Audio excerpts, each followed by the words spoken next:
अस्सलामुअलैकुम वरहमतुल्लाहि वबरकातुहू। लो जी, अज धुप जिस अंदाज दे विच निखरी निखरी नज़र आ रही है ना,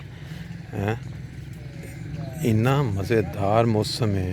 और नाल है जी ग्रीनरी है, जी घास कारपेटेड और साइडा के उत्ते जोड़े पौधे और सफाई।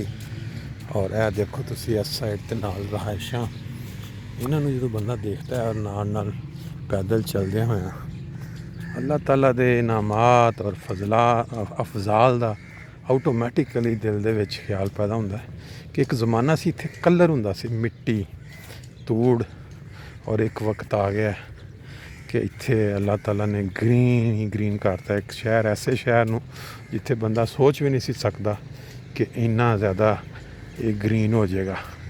और मेरा जिस तक अपना तजर्बा पुराना या सुनन च ये सारा क्रैडिट और दुआवां जड़ियाँ जांदियां ने अपना साडे महमूद शाह साहब नूं। बड़ी मेहनत की उन्होंने ना इस काम वास्ते। अगर बंदा इस रस्ते के उत्ते पैदल चलद्यां सामने तुहानूं पहाड़ी नज़र आ रही है, दारुल फजल वाली, या नाल बेशती मकबरा। 2-4 चक्कर बंदा सुबह ला लवे ना ये उत्ते, उत्तों यहो जी मौसम जिहड़ा धुप, मेरा ख्याल है छोटे मोटे जिहड़े प्रॉब्लम्स हुंदे ना, खांसी नज़ला ज़ुकाम कोई, ये उंज ही ठीक हो जाए।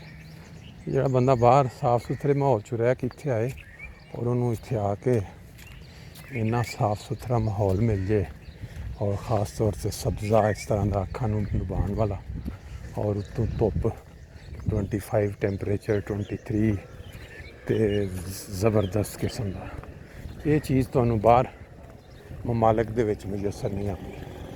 पैदल चलदे सामने लैफ्ट साइड ते मस्जिद मुबारक दे मीनार नज़र आने शुरू हो गए हैं। और ये अगे जोड़े दरख्त नज़र आ रहे हैं, ये किधरे होंदे नहीं सन किसी ज़माने च।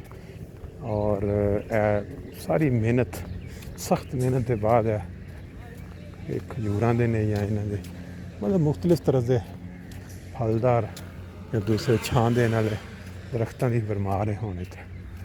अल्लाह ताला ने जी मेहनत करने वाले जज़ा देवे।